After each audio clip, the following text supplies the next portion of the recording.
जब बहुजन समाज पार्टी की सरकार उत्तर प्रदेश में बनी, माननीय बहन कुमारी मायावती जी ने वहां कोई भी भर्ती किया तो रेगुलर भर्ती करने का काम किया। 88,000 बीटीसी शिक्षकों का भर्ती किया, 1,00,000 से ज्यादा सफाई कर्मचारियों का भर्ती किया और कई नौकरियां उन्होंने दी। कोई भी उन्होंने संविदा करने का काम नहीं किया। इसलिए बहुजन समाज पार्टी संविधान के ऊपर विश्वास करती है, संविधान को मानने वाली पार्टी है। आप लोगों को भी संवैधानिक दायरे में रह करके इस पूंजीवादी सरकार को उखाड़ फेंकने का संकल्प लेना होगा। इनके आगे गिड़गिड़ाते रहने से काम बनने वाला नहीं है।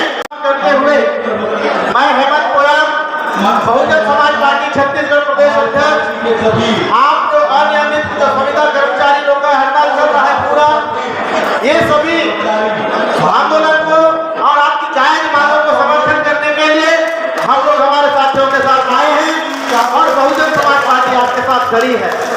लेकिन साथियों, बहुजन समाज पार्टी का तरीका ऐसा है कि जब हम लोग मांगते रहेंगे, जब तक हम लोग मांगते रहेंगे, ये जो सरकारें हैं, जो सरकार जो पूंजीपति लोगों के सहयोग से बनती है, इनके विधायक करोड़ों रुपया खर्चा करके चुनाव जीतते हैं, तो वो जो सरकार है फिर गांव गरीब किसान मजदूर का काम करने वाली नहीं है। और जिस दिन गरीब लोगों के सहयोग से सरकार बनेगी, वही सरकार गरीबों का काम करेगी। इसलिए हम लोगों को, इसलिए गांव गरीब किसान मजदूर लोग हैं हम लोग, ये जो छोटे मोटे कर्मचारी हैं हम लोग, जो अपने आजीविका चलाने के लिए वो छोटे मोटे नौकरी के ऊपर डिपेंड है। तो बाबा साहेब डॉक्टर अम्बेडकर ने भारत के संविधान में कहीं पर भी ये नहीं लिखा कि सरकार को नौकरी जो है संविदा करना चाहिए या ठेका करना चाहिए।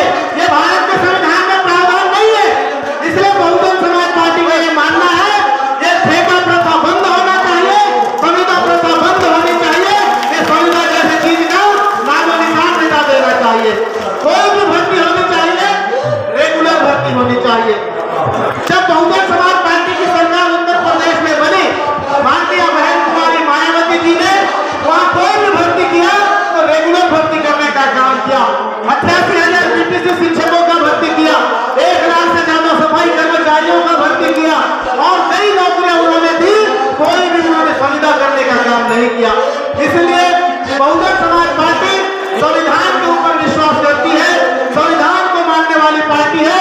आप लोगों को भी संवैधानिक दायरे में रह करके इस पूंजीवादी सरकार को उखाड़ फेंकने का संकल्प लेना होगा। इनके आगे गिड़गिड़ाते रहने से काम बनने वाला नहीं है। इसलिए बाबा साहब डॉक्टर अम्बेडकर ने हम गरीब लोगों को, छोटे मोटे कर्मचारियों को, किसानों मजदूरों को, हम लोगों के हाथ में एक वोट का अधिकार दिया है।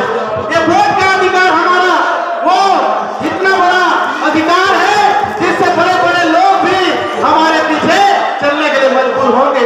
लेकिन हम लोग अपने वोट के अधिकार का प्रयोग करते समय थोड़ा सा भटक जाते हैं।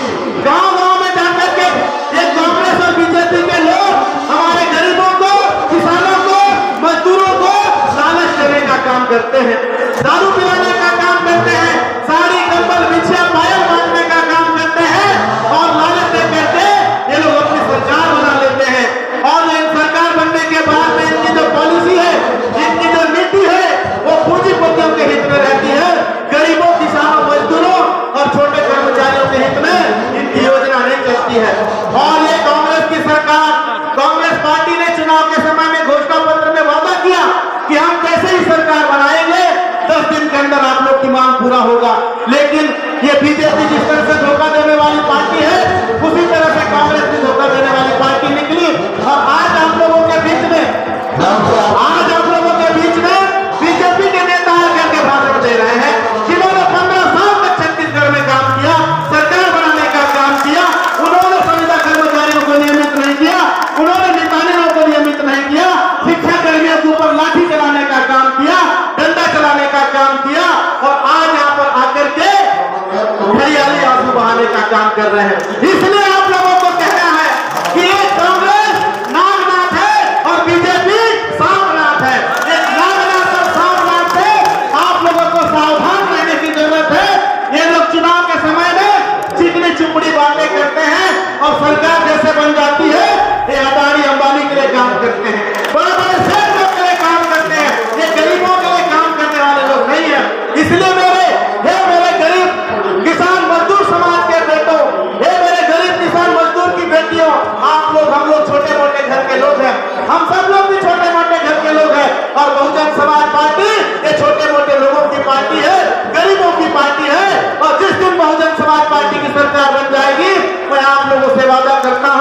ये संविदा शब्द को हमेशा हमेशा के लिए खत्म कर दिया जाएगा। संविदा नाम का कोई चीज नहीं रहेगा। जो भी भर्ती होगी एकदम नियमित भर्ती होगी। और वर्तमान में हमारे 2 विधायक हैं छत्तीसगढ़ के अंदर में, 2 विधायक हमारे छत्तीसगढ़ के विधानसभा में बैठे हैं।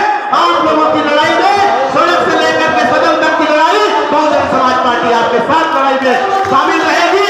ऐसा आशा और विश्वास करते हुए कि आने वाले समय में आप लोग इन पूंजीवादी सरकारों को बदलने का संकल्प लेकर के जाएंगे, ताकि आपको दोबारा कभी इस तरह से रोड में आकर के हड़ताल करने का समय, हड़ताल करने की नौबत नहीं आनी चाहिए।